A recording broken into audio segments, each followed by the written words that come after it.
Olá, pessoal. Vamos abordar nesta aula a teoria da imputação objetiva. A teoria da imputação objetiva, ela é oriunda do direito civil, no campo da responsabilidade civil. Então, é uma teoria que surgiu na década de 20, pelos anos de 1927. Ela surgiu no direito civil, no campo da responsabilidade civil. E as suas ideias, as ideias dessa teoria, foram trazidas pelo direito penal, pelo penalista Klaus Roxin. Portanto, é uma teoria que nasceu no direito civil e que depois foi trazida pelo direito penal pelas mãos de Klaus Roxin. O nome, teoria da imputação objetiva, esse nome não exprime muito bem o que é esta teoria. Ele fala teoria da imputação objetiva, dá a impressão que a teoria quer imputar, não é isso? Mas é justamente o contrário. É uma teoria de restrição da imputação. Tá? O nome correto, para exprimir melhor a ideia dessa teoria, deveria ser teoria de restrição da imputação. Porque ela restringe a imputação, restringe o enquadramento. Em outras palavras, é uma teoria boa para o réu. É uma teoria boa para o réu porque é uma teoria que restringe a imputação. Então, apesar do nome teoria da imputação objetiva, a ideia não é ampliar a imputação. Imputar é enquadrar, atribuir. A ideia não é imputar, a ideia é restringir a imputação. Por isso que é uma teoria boa para o réu. Ok? Bom, esta teoria da imputação objetiva, nos crimes materiais, é um terceiro filtro para o nexo causal. Ok? Então, o nexo causal, ele passa por três filtros. Nexo causal seria atribuir o resultado à conduta, a conduta ter produzido o resultado. O nexo causal passa por três filtros. Primeiro filtro, teoria da conditio sine qua non. Ok? A conduta é causa, quando sem ela o resultado não teria ocorrido como ocorreu. Então, primeiro filtro, teoria da conditio sine qua non. E diz justamente isso, a conduta é causa do resultado, quando sem ela o resultado não teria ocorrido. Passou pelo primeiro filtro, teoria da conditio sine qua non. Segundo filtro, que é o dolo e a culpa. Para responder criminalmente, precisa ter dolo nos crimes dolosos ou então culpa nos crimes culposos. E o terceiro filtro seria a teoria da imputação objetiva. Portanto, o sujeito, para responder pelo resultado,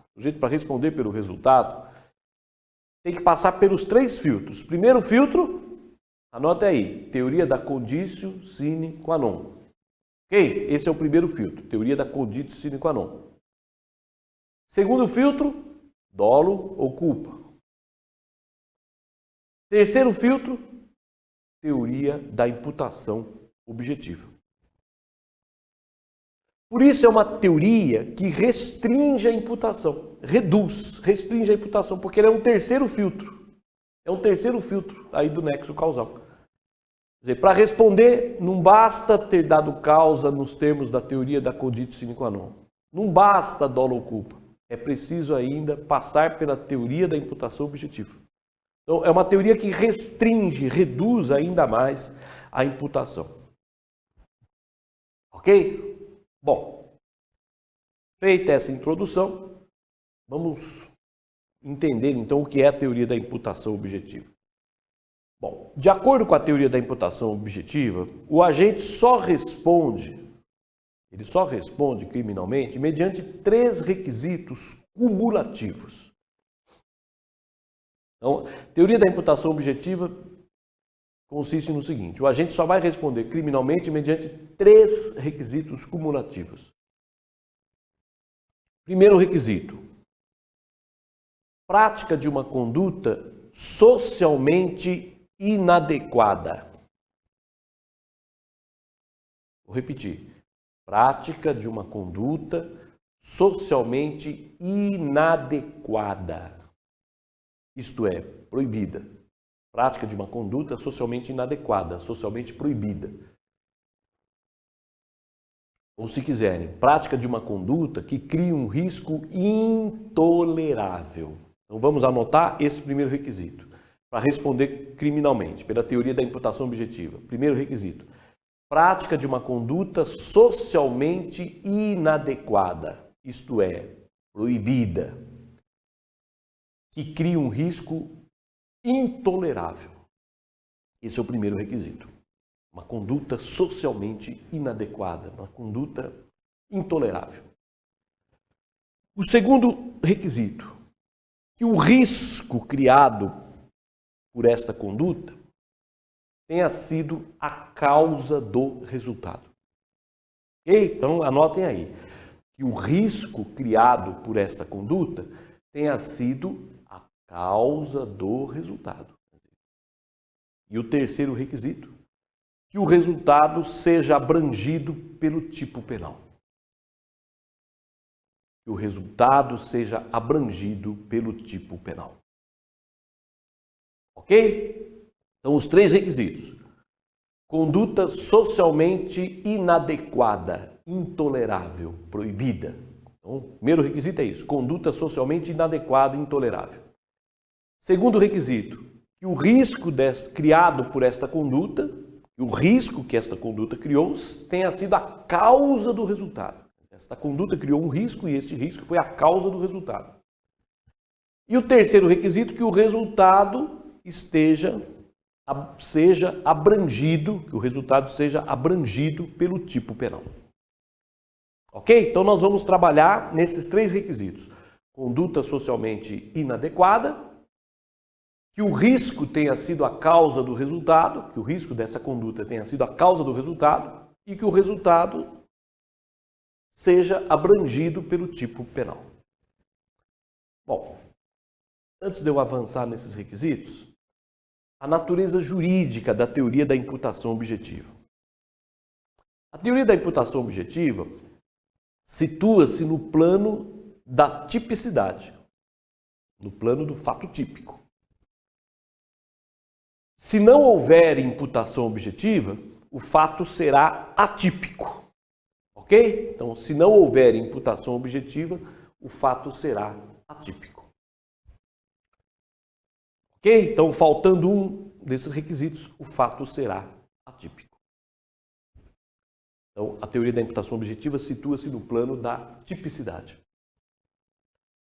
Esta teoria, ela aplica-se aos crimes materiais, que são aqueles crimes que têm resultado naturalístico. Nos crimes materiais, esta teoria funciona como causa de exclusão do nexo causal. Tá certo? Então, nos crimes materiais, esta teoria, ausente a imputação objetiva, se faltar um desses requisitos nos crimes materiais, não haverá nexo causal. Portanto, nos crimes materiais, exclui-se o nexo causal, faltando um desses requisitos. Mas a doutrina dominante também entende que esta teoria é aplicável aos crimes de mera conduta e aos crimes formais. Ok? Nos crimes de mera conduta e nos crimes formais, esta teoria é causa de exclusão da própria conduta. Quer dizer, nos crimes de mera conduta, são aqueles crimes que não têm resultado, não é isso? Os crimes formais até têm, mas para se consumar não precisa do resultado. Tá? Então, nos crimes formais e de mera conduta, a teoria da imputação objetiva se resume no primeiro requisito: criação de um risco socialmente inadequado. Tá? Criação de um risco socialmente inadequado. E nos crimes materiais precisa dos três requisitos. Mas, em resumo, a teoria da imputação objetiva aplica-se aos crimes materiais, formais e de mera conduta. Ok? A teoria da imputação objetiva tem a natureza jurídica de causa de exclusão da tipicidade. O fato será atípico. Quer dizer, se faltar a imputação objetiva, o fato será atípico. Nos crimes materiais, nós analisamos os três requisitos dessa teoria: conduta socialmente inadequada, que crie um risco, que essa conduta tenha tenha sido a causa, ou melhor, que o risco criado por essa conduta tenha sido a causa do resultado e que o resultado seja abrangido pelo tipo penal. Então, nos crimes materiais, precisa dos 3 requisitos: conduta socialmente inadequada, que o risco tenha criado o resultado e que o resultado seja abrangido pelo tipo penal. Portanto, nos crimes materiais, exclui o nexo causal se faltar um desses requisitos. Nos crimes formais e de mera conduta, a gente fica só no primeiro requisito: conduta socialmente inadequada, intolerável, proibida. Quer dizer, uma conduta que... Ok? E exclui a própria conduta. É isso. Muito bem. Feita essa introdução, vamos começar a analisar então os requisitos da teoria da imputação objetiva. O primeiro requisito: conduta socialmente inadequada. Isto é, conduta intolerável, conduta que cria um risco proibido. Então, o direito penal, ele só se importa, com as condutas que criam risco socialmente proibido, socialmente inaceitável, socialmente intolerável. O direito penal só se preocupa com este tipo de conduta socialmente inadequada, intolerável.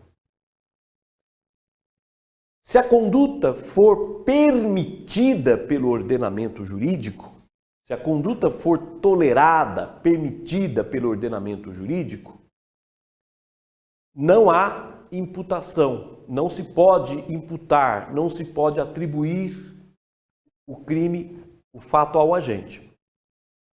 Tá? Então, se o agente com intenção criminosa, ele realiza uma conduta socialmente permitida, ele não responde criminalmente. Resumindo, é isso. O agente com intenção criminosa realiza uma conduta socialmente permitida, ele não responde criminalmente. Então, exemplo: o sobrinho convence o tio a pescar num rio perigoso. Então, o sobrinho convenceu o tio a ir pescar num rio perigoso, desejando-lhe a morte, querendo que o tio morra. Quem sabe ele escorrega numa pedra lá e morre. E não é que deu certo? O tio foi pescar no rio perigoso, escorregou e morreu. Ok? O sobrinho responde criminalmente? Resposta: não. Pois a conduta que ele praticou, instigar o tio a pescar num rio perigoso, é uma conduta permitida pelo ordenamento jurídico. É uma conduta permitida, é uma conduta admitida pelo ordenamento jurídico. Ele não pode responder por uma conduta que é lícita, por uma conduta que é permitida pelo ordenamento jurídico. Você pode instigar qualquer pessoa a pescar num rio perigoso. Ok? Então imaginemos, vou instigar o fulano a viajar de avião e vou ficar torcendo para o avião cair. Eu instiguei a viajar no avião e fiquei torcendo para o avião caiu e ele morreu. Eu vou responder por homicídio? Resposta: não. Não. Pois a conduta que eu pratiquei, instigar alguém a viajar de avião, é uma conduta socialmente permitida, socialmente tolerável, socialmente aceita. Então, se a conduta é permitida, a gente não pode responder criminalmente. Ok? Percebam que pela teoria da conditio sine qua non, ele teria que responder pelo crime. É o primeiro filtro, teoria da conditio sine qua non. Eliminando a conduta, a morte não teria ocorrido. Quer dizer, se ele não tivesse instigado o tio a ir pescar, ou o amigo a ir viajar de avião, o resultado não teria ocorrido. Então ele deu causa ao resultado, pela teoria da conditio sine qua non. Passou pelo primeiro filtro. Daí vem o segundo filtro, o dolo. Ele teve a intenção de matar, passou pelo segundo filtro. Ele não vai responder criminalmente porque ele ficou no terceiro filtro. O terceiro filtro é a teoria da imputação objetiva. Para responder criminalmente é preciso ainda a prática de uma conduta socialmente inadequada, socialmente proibida, socialmente intolerável. Se a conduta for permitida, for tolerável, ele não vai poder responder criminalmente. Ok? Muito bem. Agora imaginemos o seguinte, o sujeito farmacêutico vende um remédio vencido com a intenção de matar o doente. Com a intenção de matar a pessoa lá, ele vendeu um remédio vencido. Bom, ele está vendendo o remédio vencido. Ele criou um risco socialmente proibido, um risco socialmente intolerável. Então ele passou por esse filtro da teoria da imputação objetiva. Ok? Venda de um remédio proibido para matar o doente. Só que a teoria da imputação objetiva tem um segundo requisito. Qual o segundo requisito? Que o risco criado pela conduta tenha sido a causa do resultado. Então vamos analisar esse segundo requisito. Anotem aí, que o risco criado pela conduta tenha sido a causa do resultado. Ok? Vamos lá. O farmacêutico vendeu o remédio vencido com a intenção de matar o doente. E o doente realmente morreu. Entretanto, prova-se que o doente morreu não foi por causa do remédio estar vencido. Ele não morreu porque o remédio estava vencido. Ok? Ele morreu por causa do remédio, mas não porque estava vencido. Mas o remédio quem receitou foi o médico, não foi o farmacêutico. O doente chegou lá com a receita médica. Ele morreu por causa do remédio, não foi porque estava vencido. Ainda que não estivesse vencido, teria morrido do mesmo jeito. O fato de estar vencido nada teve a ver com a morte. Imaginemos, a perícia, foi feita perícia e o perito concluiu. O fato de estar vencido não teve nada a ver com a morte. Bom, então nesse caso, o farmacêutico não vai responder criminalmente. Porque para ele responder criminalmente, não basta ele criar uma conduta, não basta uma conduta socialmente intolerável, não basta uma conduta socialmente proibida. É preciso o segundo requisito, que o risco criado por esta conduta, tenha sido a causa do resultado. E no caso, a causa da morte não foi o fato do remédio estar vencido, foi o remédio. O remédio, quem receitou foi o médico, não foi o farmacêutico. Foi o remédio que matou. Então agora o problema é com o médico, não é com o farmacêutico. O farmacêutico, ele vendeu o remédio vencido, mas o fato de estar vencido não teve nada a ver com a morte. Ok? Entenderam? Tudo bem.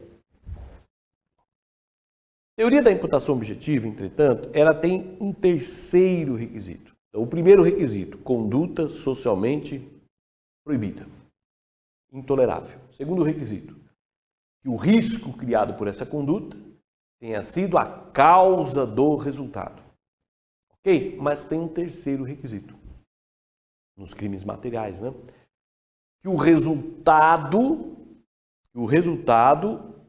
seja abrangido pelo tipo penal. O resultado esteja abrangido pelo tipo penal. Aqui vem uma coisinha mais complicada. Vamos lá. Pela teoria da imputação objetiva, o tipo penal não abrange dois resultados. O tipo penal não abrange dois resultados. Primeiro, resultado advindo de perigo assumido voluntariamente pela própria vítima. Anote aí, o tipo penal não abrange dois resultados. Primeiro, resultado advindo de um perigo assumido voluntariamente pela vítima. Okay? Resultado advindo de um perigo assumido voluntariamente pela vítima. Já vou explicar. Vamos só organizar. E segundo, não abrange também resultado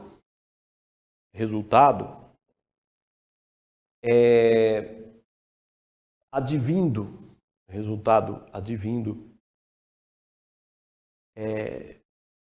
praticado por um agente que tinha o dever jurídico de impedir que tinha o dever jurídico de impedi-lo. Então, explicando melhor. Então, não abrange, vamos lá.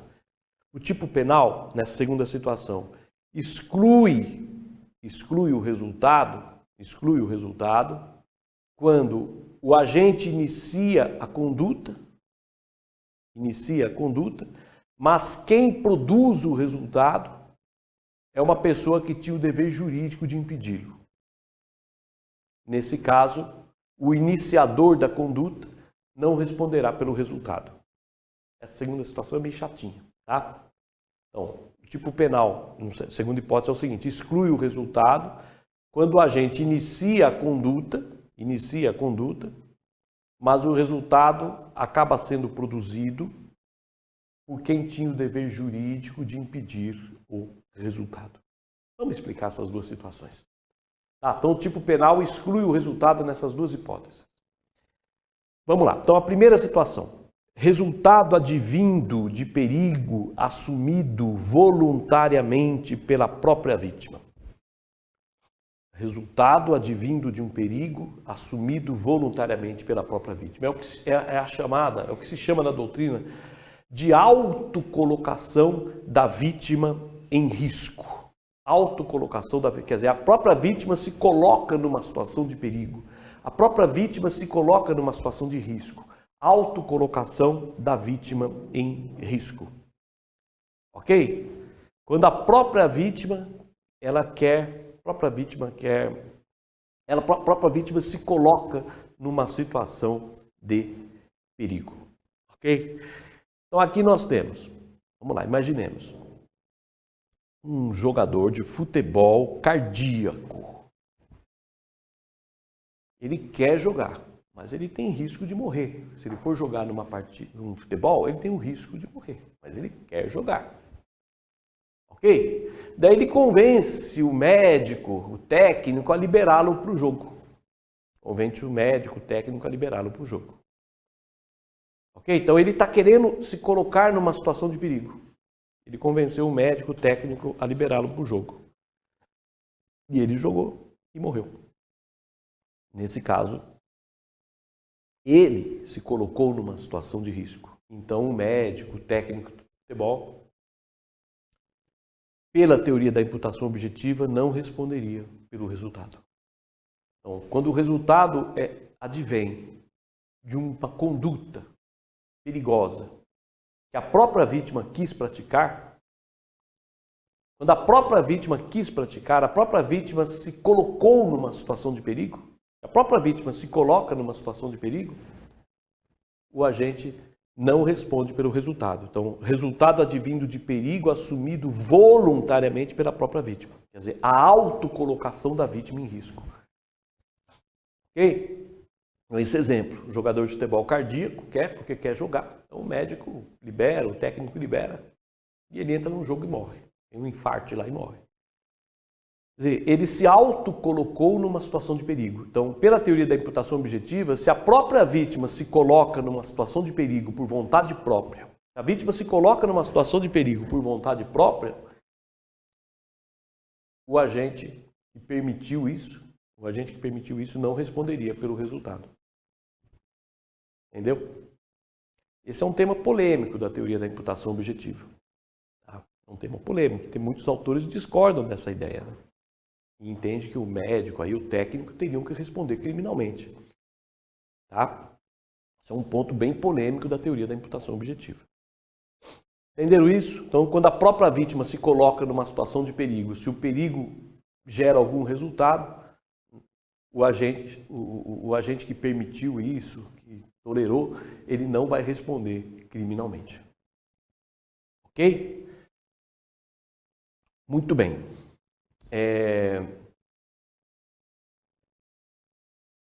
Vamos lá. Agora, também, segunda situação, o tipo penal não abrange o resultado. Vamos lá. Segunda situação, que exclui o resultado. Né? O agente que iniciou o resultado, que iniciou a conduta, né? Um agente que praticou a conduta, vamos dizer assim, ele não responde pelo resultado quando este resultado acabou sendo produzido por uma pessoa que tinha o dever jurídico de impedi-lo. Então, a segunda situação é essa: o agente que praticou a conduta, ele não responde pelo resultado quando o resultado foi produzido por uma pessoa que tinha o dever jurídico de impedi-lo. Essa situação também é meio chatinha. Vamos lá. A fere B na perna direita. Deu uma facada em B na perna direita. Ok? E o B foi para o hospital. Ok? O A feriu levemente, uma facada, mas um ferimento leve na perna direita.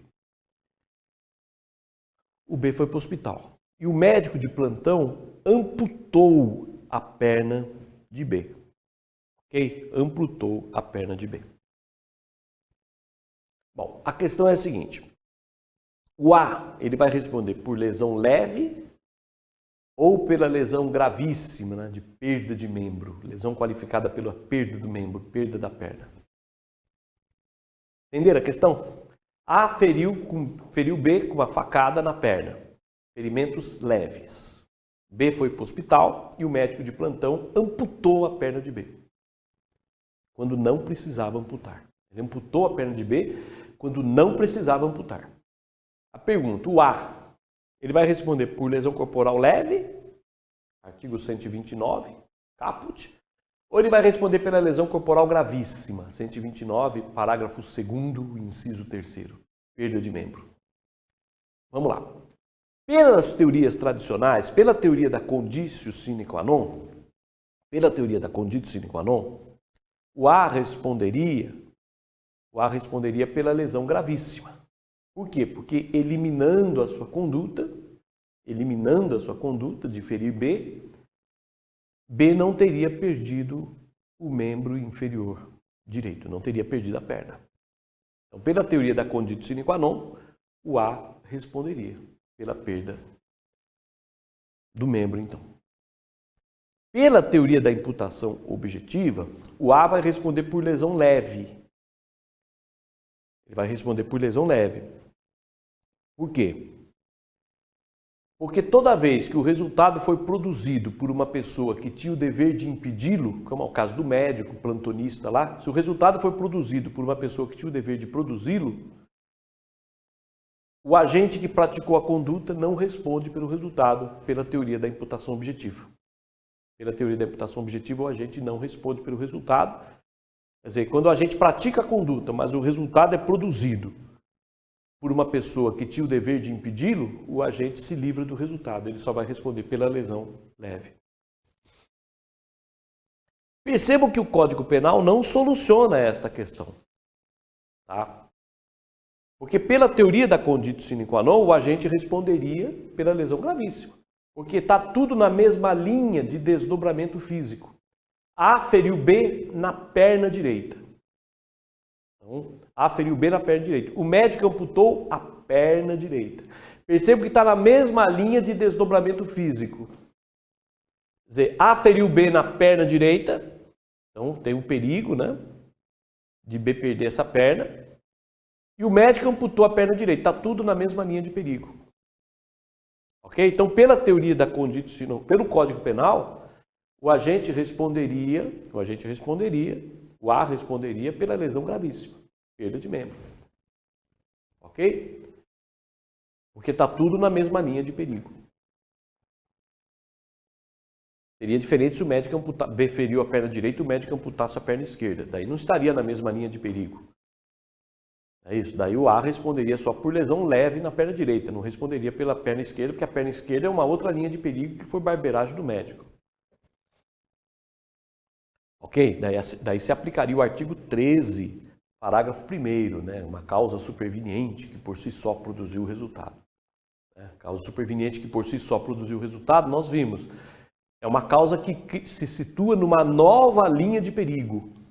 Causa superveniente do artigo 13, parágrafo 1º, é que se situa numa nova linha de perigo, diferente do perigo iniciado pela conduta do agente. Quer dizer, o agente feriu na perna direita, o médico amputou a perna esquerda. Daí foi uma nova linha de perigo, diferente do perigo iniciado pela conduta do agente. Ok? Daí aplicaria o artigo 13, parágrafo 1º. Quer dizer, o agente não responderia pelo resultado, porque foi uma causa superveniente que produziu por si só o resultado.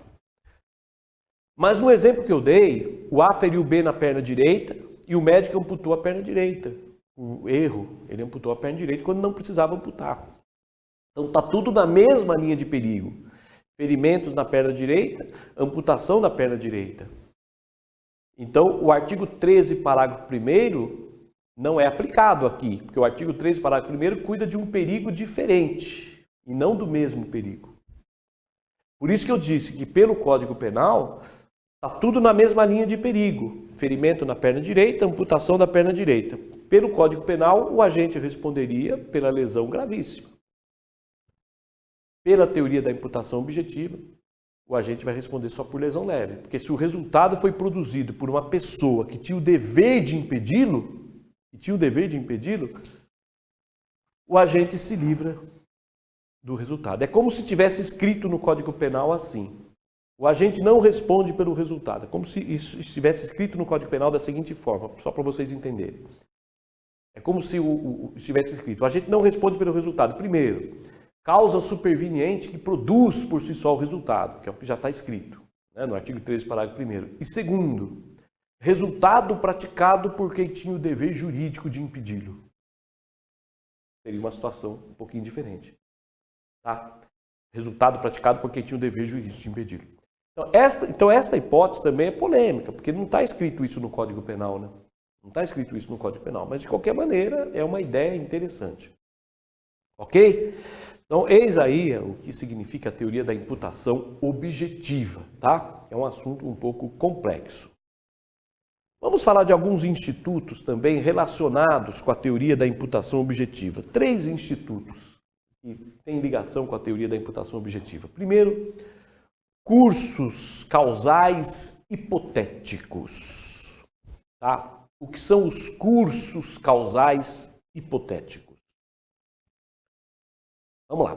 Curso causal hipotético ocorre quando o resultado produzido pelo agente iria ocorrer, ainda que o agente não tivesse realizado a conduta.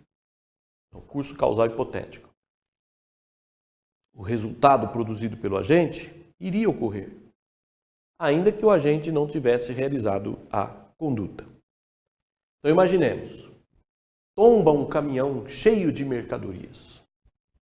Tombou um caminhão cheio de mercadorias.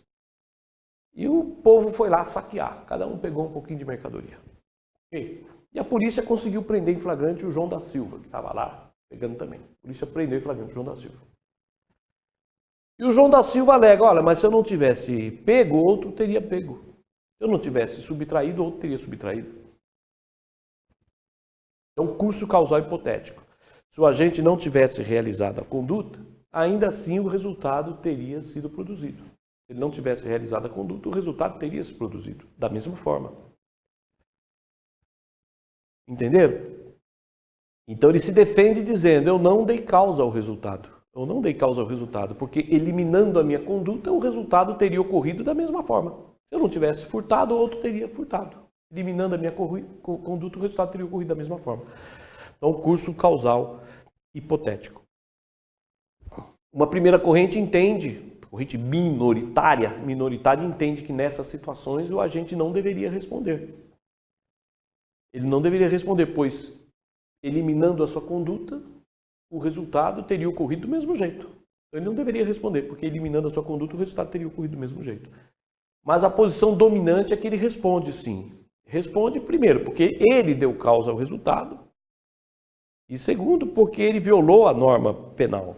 Ele violou a norma penal. Então, ele tem que responder, porque ele violou a norma penal. Ok?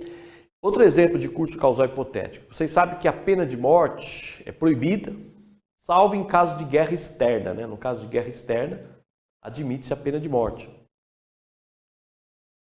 A execução da pena de morte é por pelotão de fuzilamento. Então, fica lá, todo mundo vai fuzilar o sujeito. Pelotão de fuzilamento. Então, imaginemos que vão executar uma pena de morte. Todo mundo preparado lá, os soldados preparados para atirar. Ok? De repente, o pai da vítima, segundos antes, o pai da vítima entra lá e mata. Ele não esperou, ele não teve a paciência de esperar o fuzilamento. Ele entrou e ele matou. Então, curso causal hipotético. Ele se defende dizendo, bom, mas se eu não tivesse atirado, ele ia morrer. Era questão de segundos ali, ele ia morrer também, porque ia ter o pelotão de fuzilamento. E aí ele responde pelo resultado? Morte. Ele vai responder por homicídio? Aí que tá. Então tem a polêmica, tal, primeira corrente, minoritária dizendo que não, mas a posição dominante é que sim, que ele vai responder. Primeiro porque ele deu causa ao resultado. Foi ele que produziu a morte. E segundo porque ele violou a norma penal. E quem está autorizado a matar é o Estado. É o Estado que está autorizado a matar, a executar a pena de morte, e não um particular. Se o Estado autoriza apenas o Estado a executar a pena de morte, significa que outras pessoas estão proibidas de executar a pena de morte. Entenderam? Então, cursos causais hipotéticos. Entenderam o que é, né? Curso causal hipotético é quando o resultado teria ocorrido ainda que o agente não tivesse realizado a conduta criminosa. Ok? Posição dominante é que vai responder pelo crime porque houve a violação da norma penal.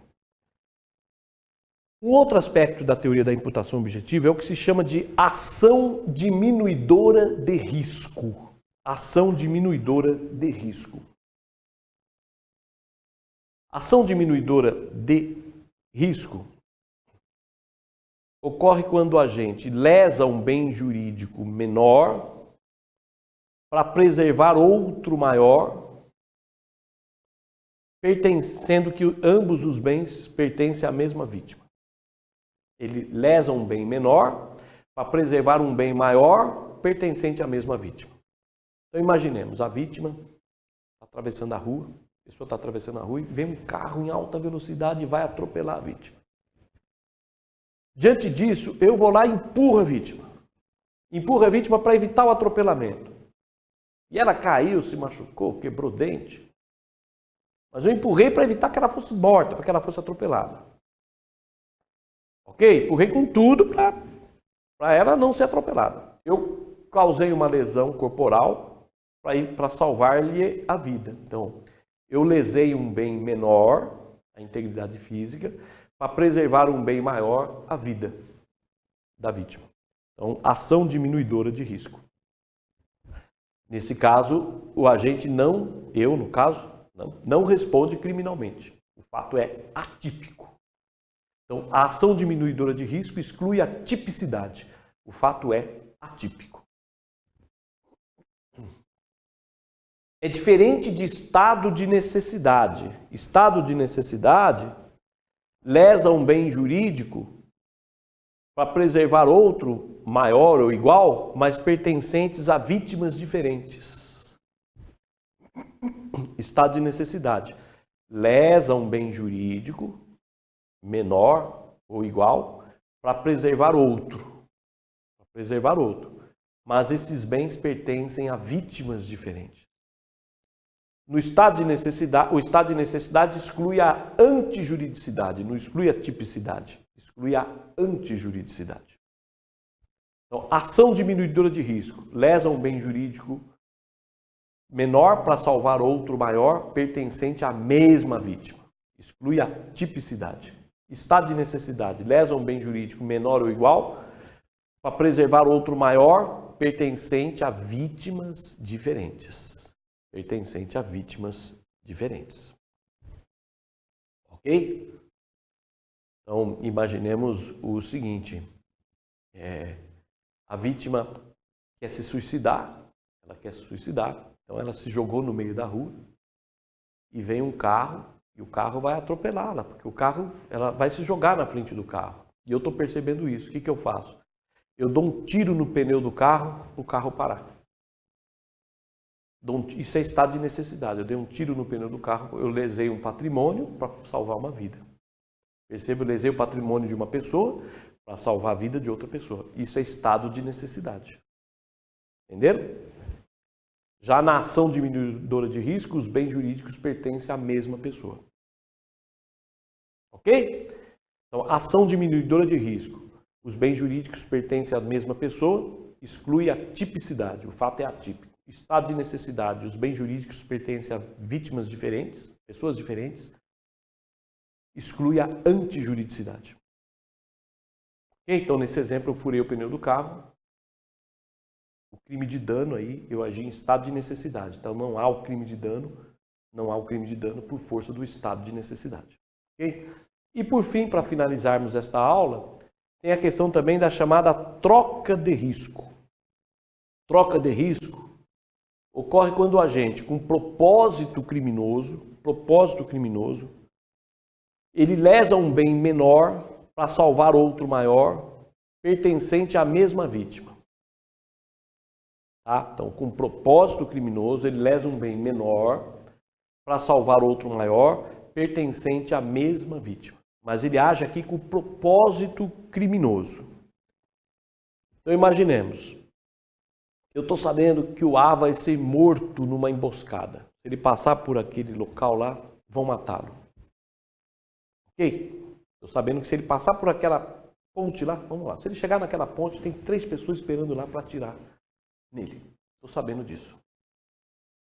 Bom, o que eu faço? Eu dou uma surra no ar, para ele não passar por aquele local. Dou uma surra no ar. Bom, mas bastava eu ter avisado, falar, não vai lá que vão te matar. Bastava eu ter avisado, não, mas eu preferi dar uma surra para ele não passar. Aproveitei e falei, deixa eu dar uma surra para ele não passar por lá. Mas eu agi com intenção criminosa, eu poderia simplesmente ter avisado. Nesse caso, eu respondo pela lesão corporal. Eu respondo pelo crime de lesão corporal. Pois eu criei um risco socialmente proibido, né? Fui dar uma surra no sujeito. O risco socialmente proibido, sendo que eu tinha um caminho mais fácil, que era simplesmente avisá-lo.